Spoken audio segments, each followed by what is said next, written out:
Welcome to the DVERT Brief. I'm Dr. Meg McBride, Director of the Domestic Violent Extremism Research and Translation Center at CNA.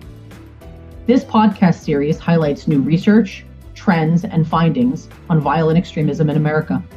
Designed for policymakers, practitioners, and anyone curious about the evolving domestic threat landscape, this AI-generated podcast delivers concise and accessible summaries of our latest work.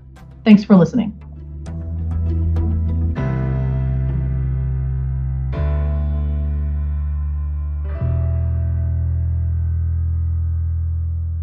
In today's episode, we'll be exploring key insights from our report, Trends and Recommendations, Mass Public Shootings.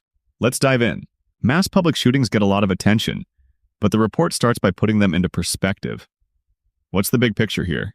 These incidents are rare relative to other forms of gun violence, but they produce disproportionate harm. Plus, the U.S. is an outlier in the prevalence of mass public shootings, accounting for 16 to 26% of all mass public shootings worldwide, but only about 4% of the world's population.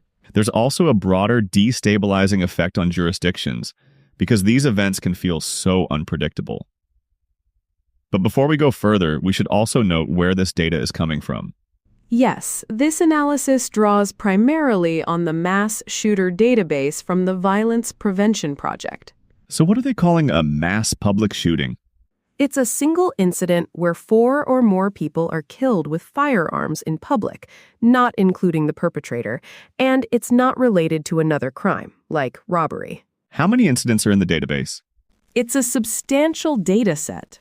It covers 198 incidents between 1966 and 2025, involving more than 1,400 people killed and over 2,100 injured.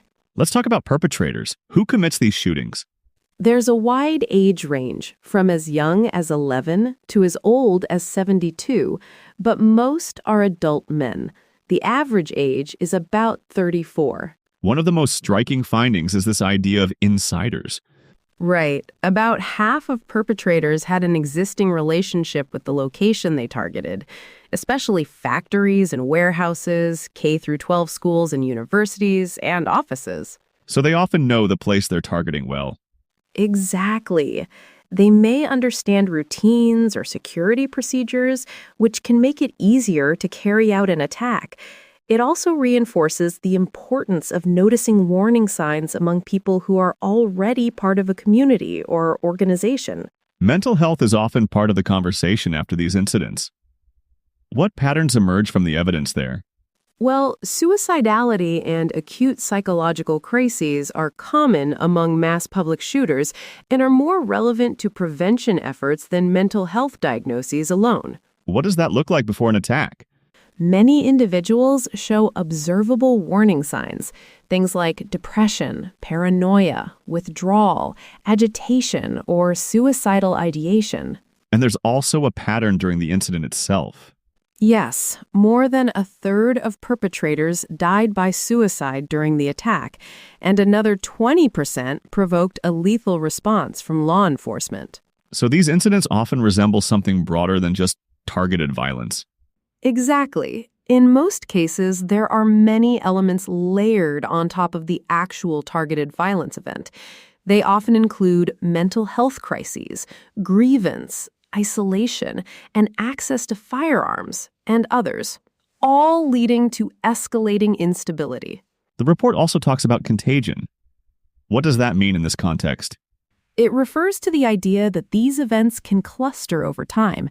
After a high-profile attack, there's often an elevated risk of additional incidents, what we sometimes think of as copycat behavior. And prior attacks can act as a kind of template?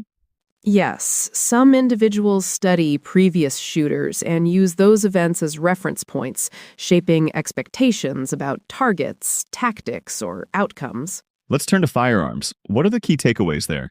One is that many perpetrators obtain firearms through legal channels, so prevention can't rely only on identifying illegal access. It also has to focus on identifying risk earlier. There's also been an increase in incidents involving assault-style weapons in recent years, and those can influence casualty levels, especially in crowded or open environments. So given all of this, what does effective prevention look like? A big theme is early identification and coordinated response. Recognizing warning signs and acting on them before a crisis escalates is key. What are some of the key strategies? One is integrating suicide prevention into behavioral threat assessment and management, BTAM, and expanding those efforts beyond schools into workplaces and other community settings. So creating clear pathways for reporting concerns and multidisciplinary teams for assessing risk. Exactly. Another is centering prevention on cooperation rather than coercion, using relationships, coordination, and service engagement to reach people who may be at risk. What kind of resources do you need for that to be effective? Building a strong cross-sector network beyond a core BTAM team is essential. Mental health providers, crisis teams, housing support, and more, so that those relationships are already established before a crisis occurs, and time is of the essence. What options are available for managing immediate risk? There are tools like extreme risk protection orders that can temporarily remove firearms from people who pose a demonstrated risk. But having these laws on the books matters less than actually being able to use them in practice, which depends on training, clear referral pathways, and tight coordination. What can we do after an attack to minimize risk of a copycat? The goal is to make leakage actionable. Simplify how people report threats, ensure appropriate staffing to triage reports quickly, and enhance coordination while the threat environment is elevated. Discourage sharing manifestos and other materials created by the attacker. And finally, recovery. How can we mitigate the long-term harms caused by mass public shootings? Right. These events have long-term impacts: PTSD, grief, disruption. Integrating trauma care and support into prevention systems is part of reducing future harm. So what's the main takeaway here? That these incidents often involve identifiable patterns, warning signs, crisis, connections to specific places. Prevention depends on recognizing and acting on those signs early.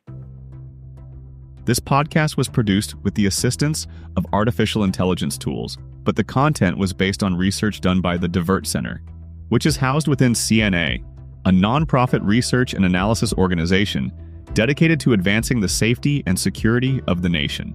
Production of the DVERT Brief is supported by the National Institute of Justice under award, number 15 PNIJ 24 GK00750 DOMR.